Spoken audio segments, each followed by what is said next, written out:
Today, I have the awesome pleasure of being joined by Austin Reynolds. He's a managing partner of Kyros Digital. They're one of our good friends, but also a fulfillment partner here at Thoughtly that we've been working with for quite some time now. Really excited to chat with Austin. So, Austin, how are things going today? Things are good. I'm just working away here, just got off the golf course. Excited to chat and share my successes and talk a little bit about how we use Thoughtly. Yeah, it's awesome to have you today, Austin. And I really want to just jump into your role and what you guys do at your agency first. Yeah, so good question. We do a lot of things, but in regards to AI, mostly focused on voice AI, working with our clients, figuring out what needs they might have. Most of it is to do with scaling up. So whether it's customer service, whether it's operations, whether it's the sales department, companies need to make calls. Companies need to receive calls, but sometimes it's hard to find the right talent. So a lot of our day-to-day and my day-to-day is working with these companies and chatting with them and see how we can implement voice AI. Absolutely. And you are one of the fulfillment partners at Thoughtly. I'd like to jump into that relationship with Thoughtly, how it's been so far and what impact it's really had on your business. If you could walk us through that. So Thoughtly's been really impactful. We'll kind of back up a little bit. We were in the voice AI game before we even really knew what Thoughtly was. We're building on another platform, trying a couple other ones. They were all right. We knew there was a need for this service to service our clients, but we couldn't really find that specific partner. Did some testing around the market, landed on Thoughtly, and ever since then, our agency's been off to the races. We were probably around, I'd say 6 to 8K a month recurring revenue. Post Thoughtly, the successes that comes with Thoughtly, we're pushing 30 to 40K recurring revenue per month now. But really, what it does, it allows us to be able to go to our clients and provide a platform that's sustainable. So yeah, really, what Thoughtly has provided is just a level of service, consistency, really, and want to push the platform forward. Right, a lot of platforms might sound all right. You might be able to take a demo and it might sound good, but we found with Thoughtly is when you actually put it into live action, the agents perform really well, which is only, helped us grow our agency. Absolutely. And you mentioned all the successes you're having now, but we all know that it never starts that way. So walk me through. You're starting your agency. How's that startup? Because I know it's rough for a lot of people, and matter of fact, so overwhelming that a lot of people drop off. So what'd you do to market yourself and become an agency worth talking about? Yeah. So there's I guess super long story. Kind of give you the gist of it. So we found voice AI technology, or started hearing about it a couple years back, 2 years ago. Me being the head of sales, light bulb goes on in my head. I'm like, hey guys, our sales guys and myself don't love to make cold calls. We should use this technology to see if it could help our own internal sales efforts. So we started playing around with the technology, realized it was pretty cool, and thought, hey, some of our clients might want to start using platforms like this. We started rolling out voice AI technology to some of our main clients, and it was working all right. But as we started to scale up and knock on doors, we kind of found that a lot of people were maybe a little scared, or I don't know, how do I want to word it? A little reluctant to pick up this technology. So we're having a hard time scaling in the beginning. But I think what set us apart and really helped our agency take off is going to be almost an agency for other agencies as well as our own clients. So we have a lot of our own clients, but I think what really helps us is we are really good technical fulfillment partners for not only Thoughtly, but lots of other agencies. So what I think helped us scale is we'd work with lots of other agencies that were really good at sales, but maybe not the best at setting up agents, and figured out a partnership that worked well for both sides. So then these agencies could hit the ground running with sales. They close client, and then when they need agents developed, they can come to Thoughtly because that's what we're really good at. Or sorry, not come to Thoughtly, come to Kyros. They could come to us and we could develop the agents for them. So I think that's what helped us scale in the beginning, was being an agency for other agencies. But then we kind of hit a brick wall, and the platforms we were building on essentially crashed and caused us to lose, I want to say, close to 70% of our clients, just because we couldn't service them with a reliable platform And back to what I said earlier, that's when we kind of went into the testing phase of Thoughtly and some other platforms. Mm, And since we have found Thoughtly, it's been a lot of, really like hitting the ground running again with trying to build our agency back up, which is making the cold calls, finding these new partners that want their client serviced with the Thoughtly platform. And I think another thing is really trying to grow in the community of the platform you're using. So I know Thoughtly has a great community of partners, clients that kind of all communicate. I think it's really important. It's helped us there to kind of become known or spread our message, in the Thoughtly community. So I know I said a lot, but essentially we figured it out for ourselves, realized our clients would want this, and we realized agencies want to sell this, but don't know how to deliver it. And so we've kind of mastered those three parts, and it's worked out well for us. Yeah, and I want to touch on that part as well of the delivery, because a huge portion of all this is keeping clients satisfied. And we noticed with your churn rate, because we definitely analyze all of our partners and see exactly how they're retaining these clients, your churn rate is fantastic. You got people, enrolling in your services, and they're staying with you. What exactly are you doing for that stickiness, and how are these clients becoming attached to your agency and not wanting to leave? Great question. Honestly, it's from a lot of learning from our losses, right? The first time we built up our agency, because fulfillment, even though it all comes down to how good you are developing really setting up the technology for a client, it all starts in the sales process. I think early on in the voice AI days, we didn't really understand the full tech or the capabilities of technology, and maybe did a little on accident overselling and overpromising. So what I think we've gotten really good at, it all starts in the beginning to make sure sales is setting the right expectations. And then as we move into delivery, developing the types of agents we know have had success based on our history of doing this, right? So, using the technology maybe to make 10,000 cold calls and hoping you get 5,000 meetings might not be the best use case.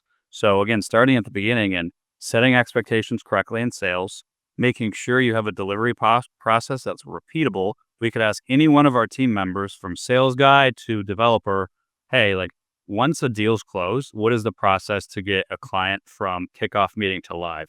Everyone could recite that process back. So I think that's really important. And then I think that leads to higher retention. We've never oversold. We underpromise, overdeliver. And then I think it's having lots of touch points with the client, checking in. And if there's ever any, doubts, questions, making sure we tackle issues right away and only give that client a better experience. Well, I have a few questions, Austin. I want to walk backwards from the successful agency to the very beginning. So over the course of 3 questions, I just want to explore, like, how do I get to where Austin's sitting today? So my first question is all the way at the end here today. How do you sell a client if I come to you today and I say, hey, I want a voice AI agent that's set up for outbound calls to my leads. I want to convert them, get them into appointments with my account executives, right? I want a voice AI agent that can do that. How do you go about getting me a quote, getting an understanding of my use case, what maybe software I use? Then what are your margins on those deals? Because, other agency owners, business folks, they're going to want to see this and understand, how do I do this?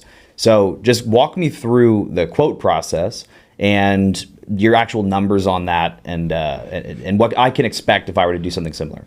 Yeah. So I'll try to work backwards here.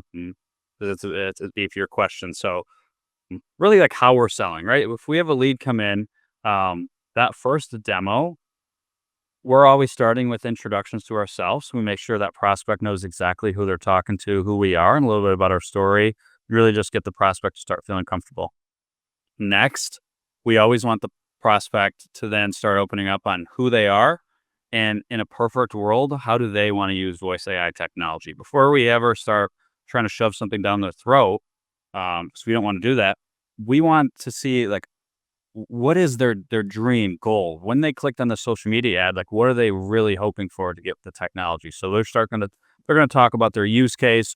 We're going to have usually some questions back and forth, diving deeper in that use case.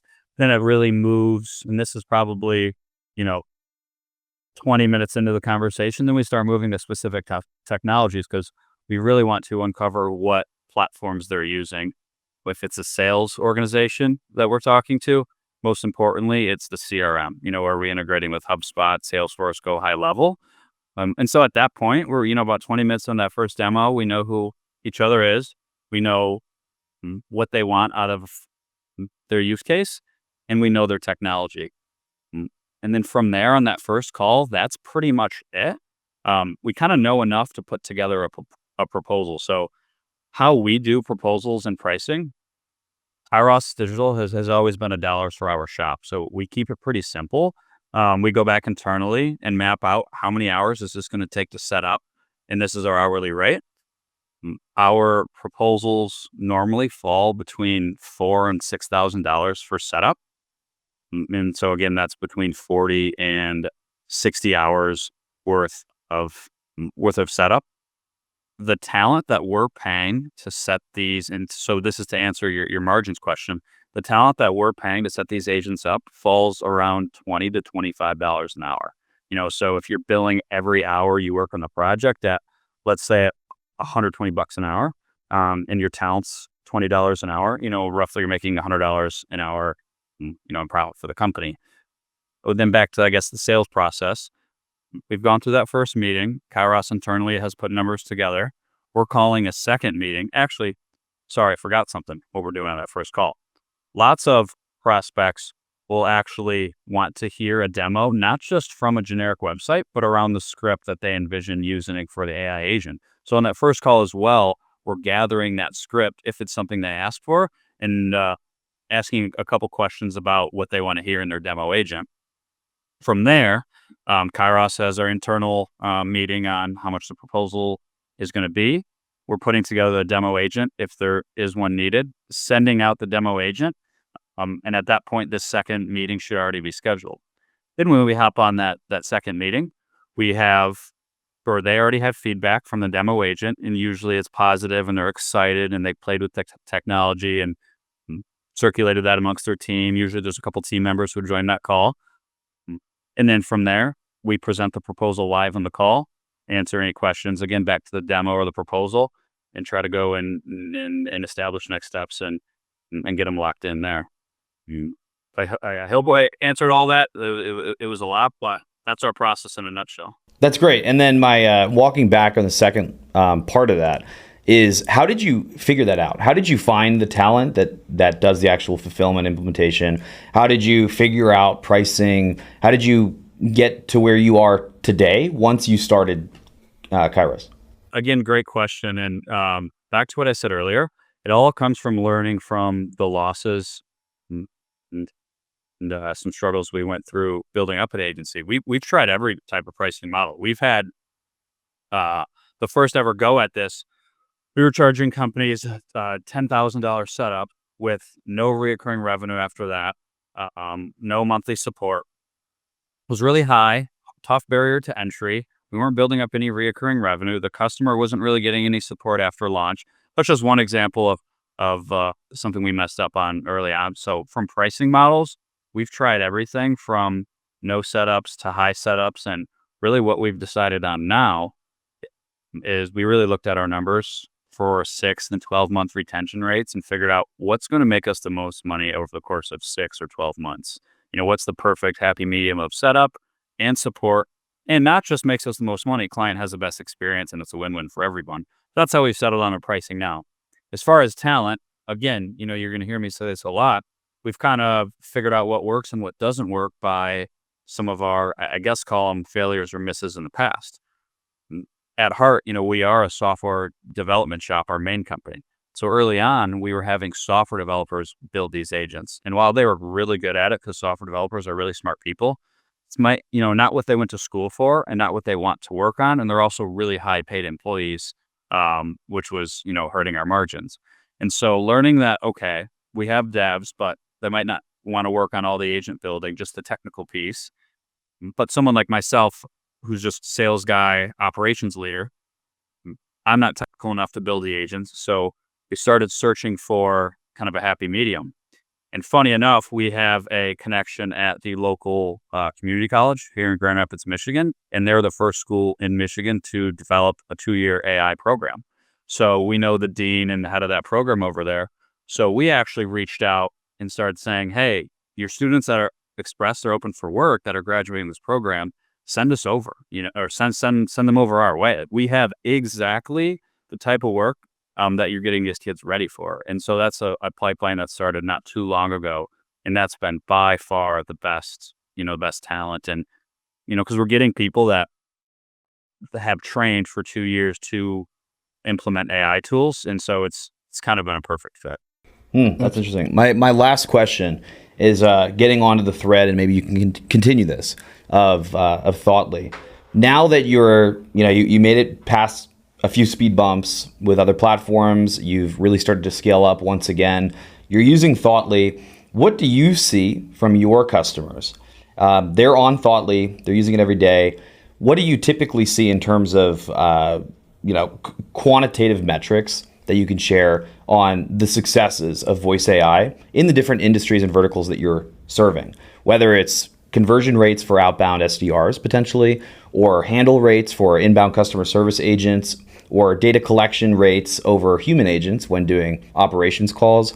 What do you typically see? What wins, what success stories can you share from your customer base?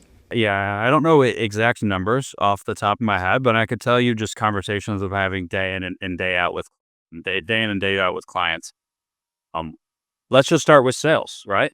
Um, Speed to lead is a type of agent we set up often. So if a company has a website, they have a web form, someone fills out web form, well, that web form submission might go sit in an email inbox until someone reviews it. An agent we're setting up now is as soon as that web form is filled out, um, right when that's filled out, Thoughtly agent calls them and says, hey, this is Tom with XYZ company. I saw you filled out request for more information on our website. Can I set a meeting for you to meet with our team next week? And gets that lead right away. So that's something we set up often. And the successes with that, typically in home services industries like fencing or HVAC companies or electricians, is absolutely huge. Because right now, those companies usually don't have anyone working on the weekends or after hours. And so those leads just sit in an email until maybe Monday morning or the next morning. So successes there are absolutely huge to make sure you're never missing a lead. As far as we'll touch on customer service for a little bit.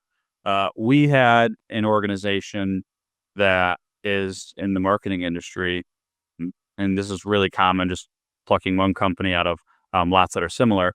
We had an organization that was in the marketing industry, and sales was ready to scale and marketing was ready to scale, but they knew if they did scale their sales, they weren't going to be able to keep up on customer support, and it was going to have to require them to hire 6 more customer service people. And that just didn't make sense when they ran the numbers. So instead, one single Thoughtly agent allowed them to really pour gas on the fire in sales and marketing and absolutely go gangbusters. And so it was absolutely huge. And, I see us for that specific company. They're based out of Palm Beach, Florida, setting up a lot more agents for them. But that was probably our best use case I could speak to of, hey, we're going to solve one little problem and absolutely be able to blow up, this other part of your business and drive a lot more revenue. And again, that's a really common use case is setting up, Thoughtly agents for inbound customer service calls. Absolutely. And we're wrapping up here on some of the last minutes we got, but I want to touch on everyone's favorite subject. And personally, my favorite subject is not only the revenue that you've generated. You said that it skyrocketed once you partnered with Thoughtly. I'd like to hear, a little bit more about those numbers and where you're at right now in terms of the cash flow. And not only that, but touch on where Kyros is going in the future. So we'll touch on the numbers and then move to the second part of the question.